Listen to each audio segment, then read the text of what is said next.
Welcome back, y'all. We're here to discuss episode 3 of the Clone Wars from the quarantine couch. Thanks for coming by. So, episode 3, on the wings of the Keeradaks. Keeradaks? Is that? That might be it. Keeradaks. Keeradaks sounds but it's right. probably fucking wrong because you know Star Wars. The opening crawl is survival is one step on the path to living. So, of course, we pick up exactly where we left off. They're trapped. You know what I'm saying? They just got Echo, and he's still plugged up to the machine. So they're trying to figure out how they can unplug him without harming him. You know, it's all safety and all that good stuff. Eventually, they do, and they escape. And he makes this point about how he makes this point about how like they got all of his memories and all the algorithm and all this but he also got access of Techno Union's database, their plans, the building schematics, everything. Basically, they could see everything in his head, but he could see everything that they were doing too, because they had him plugged into the system. So he proves himself to be a huge asset to the team, and that's kind of like foreshadowing something. You know what I'm saying? Just seeing how he like interacts with the Bad Batch and how well he just works with them right off the rip. You know what I'm saying? At one point, they're kind of like trapped in between, you know, like the droids, because like they're on the outside. They're on like this like how would you explain they've gotten through a pipe that was there's an exhaust vent, and that's how they escaped the room that Echo was stuck in. They get through there, they find their way through the tunnels because of Echo, and they come to a door. And when they open the door, there's a huge long pipe up in the middle of the sky that goes to another building, and they're all like, this is our way to escape. And Echo's like, well, I said it was a way, not the best way, but it's pretty much our only option. And he's pretty sure that there is a helipad on the other side where they could steal a ship and leave. So they're forced to go across this tiny metal pipe that's super long that goes to the other building. And of course, Wrecker is freaking out because he hates heights, which they talked about before. And they get about halfway through the pipe, and the doors open on the other side, and there's droids. And Anakin is like, go back, you have to go back. And they go to turn around, and there's droids coming out that way too. So basically they're trapped, and they're freaking out because they're up high. And Tech shows once again that he really is like insightful.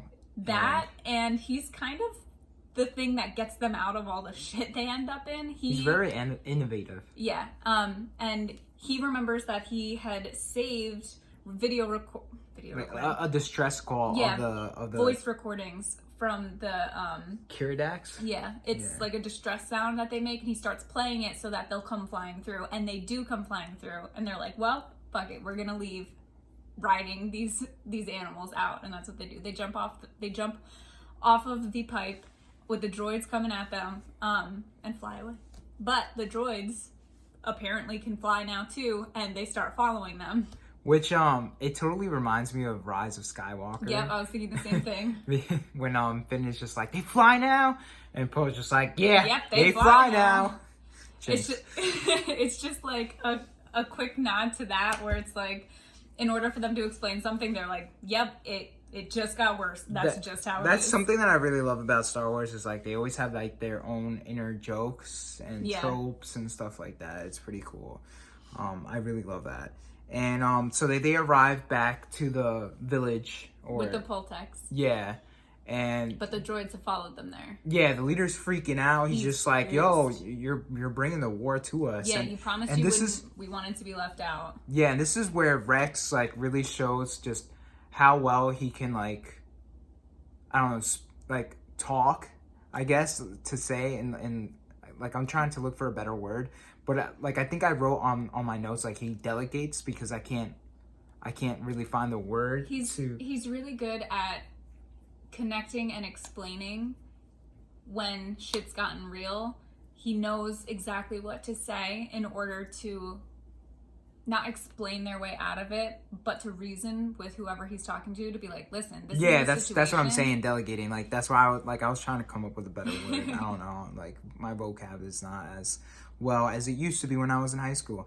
But anyway, he like points out what the separatists are capable of, and using Echo as an example, like, yo, look, like they stole his humanity. This is what they did to yeah, the this person we is told what you they were can looking do for. to you. They're You know what I'm trying to turn saying? him into a So machine. yeah, so it's like, yo, you got a choice, bro. You got a choice, like, you know. And that's pretty much a telltale for how the movies have gone, where there's planets and people that don't want to pick sides, but they have to. Yeah, in the end, they have to. When because you don't choose a side, you choose the side of the oppressors, because you're not helping. You're just letting it happen, and that's what this situation was about. Where they promised they weren't going to involve them, but the war ends up coming there anyway, because that's always going to happen. There was no way they were going to just be left out, and this was a good way to show them, like, listen, I know you don't want to be involved, but you're going to end up involved anyway. It's like World War II, you know what I'm saying? Like, you need to pick a side. You can't be Switzerland about it. Word. You have to pick something, because you're going to end up involved anyway. So, of course, they join forces to defeat the common enemy, which, of course, is the Separatists. The droids get there. This shows Anakin's skill and, The of Bad course, Batch the Bad again Batch. doing Yeah. their thing. It's like a big small battle in their small village, and it shows how, even with all the tech that the Separatists have, the innovation that the Republic and even this small village has, like, as long as they band together and stick together and use their knowledge, they can beat them. Yeah. It's just that they have to stick together and be innovative in order to do it. Exactly. So then, eventually, of course, they defeat them. Yep. Excuse me.